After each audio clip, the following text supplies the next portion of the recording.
This week on the Art Show, Nathan Bevan talks about the early days with the Stereophonics, Claire Reese gives us all the latest showbiz gossip, and we play out with a track from Richard James' new album, We Went Riding. Welcome to this week's Art Show. Now, next week at the Cardiff City Stadium on Saturday, June the 5th, the Stereophonics are back in town for a homecoming show. I'm joined today by Nathan Bevan. Hi, Dave. I knew I was going to start laughing. Hiya, Nathan, how are you, all right? I'm okay, I'm all right. Excellent stuff. Now, Nathan, you were there with the band in the early days. Tell me how you met Stereophonics. We actually met, they were doing a gig, there was still Tragic Love Company then. Yeah. And it must have been in the late 80s, and they were playing in a club called The National in Aberdeen, which isn't there anymore, it's a Chinese restaurant now. Yeah. And a blue plaque on the wall? no, Sadly. menus are blue. Yeah. And they played a track by a Canadian band called Tragically Hip, like the Canadian R.E.M. but without the record sales. And I was the only one that was singing along because I had all their records. And they noticed and sort of came up to me after the gig, and it went from there really, and sort of been in touch ever since. But you started off on the Cunham Valley Leader? That's right, yeah. Was it? And then that's when you started writing about the band, I presume? They'd already had the sort of Brit success by then.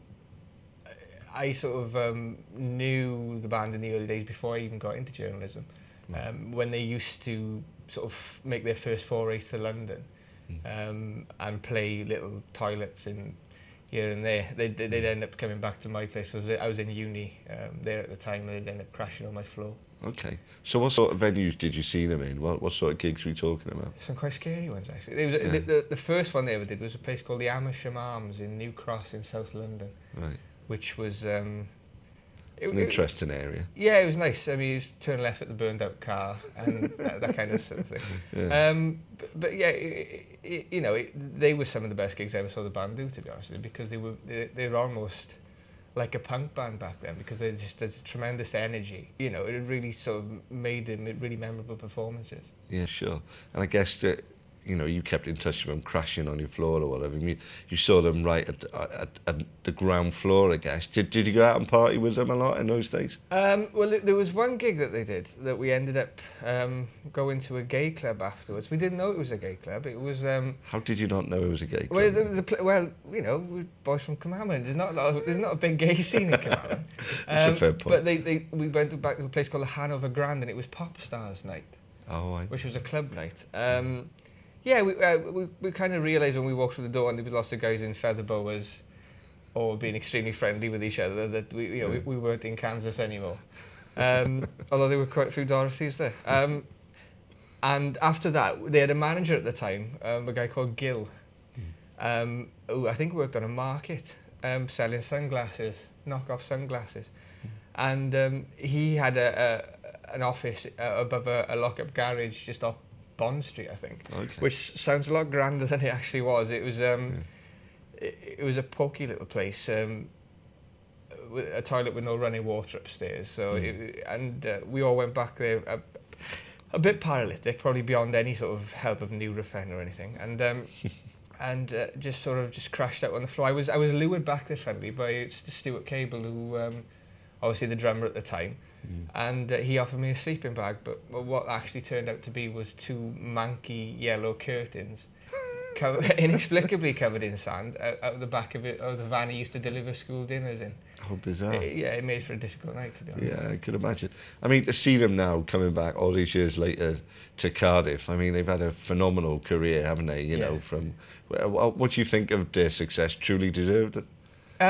They did an awful lot. I mean, they did slog their guts out to get where they are. A lot of bands today, they tend to sort of have one demo out and the next thing you're on the cover of NME or something. Yeah. But back then, I mean, they basically do full jobs, you know, having got up at 5 o'clock in the morning, worked, you know, hard physically demanding jobs, driven to London, sound checked, waited round for hours, played for half an hour, then drove all the way back home to literally park up to have enough time to shower before starting work again.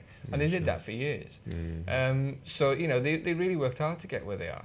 And I remember making a bet with a guy I used to know in uni that my mate's band would be big as Oasis one day. And I sadly never took him up on that bet because I probably made a small fortune by now. Yeah, exactly.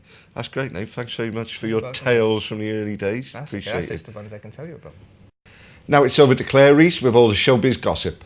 Hi, I'm Claire Reese and here's your showbiz roundup. Director Noel Clarke was joined by co-stars Emma Roberts and Tamsin Egerton at the London premiere of his new film 4321.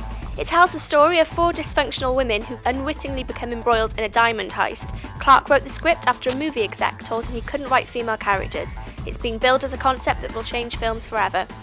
Coronation Street fans will see Carla Connor fight for her life as flames engulf Underworld in the soap's most expensive episodes to date. An armed siege leaves 2 characters dead after murderous Tony Gordon breaks out of jail to exact his revenge on those he believes wronged him. And Vampire Saga Twilight was the big winner at the National Movie Awards, taking home 3 trophies. The Twilight Saga New Moon, the second in the series, was named Best Fantasy Film, and its British star Robert Pattinson, who was unable to attend, took the award for Best Performance. Peter Fasinelli, who plays Dr. Carlisle Cullen, collected the saga's other awards. That's it from me at Mocha Lounge on Cardiff's Mill Lane. Find out all the up-to-date showbiz gossip in the Wales on Sunday this week.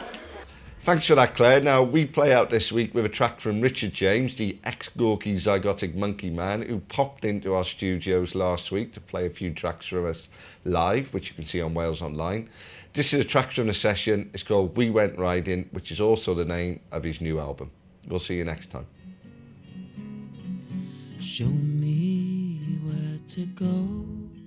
It's the saddest day I know, and the wind is just singing for my love. Now hold it in your sway, it's where the children come to play. It's the wasted and lost is what I mind. Now tell me where we are. I am running to nobody, and the wind is just singing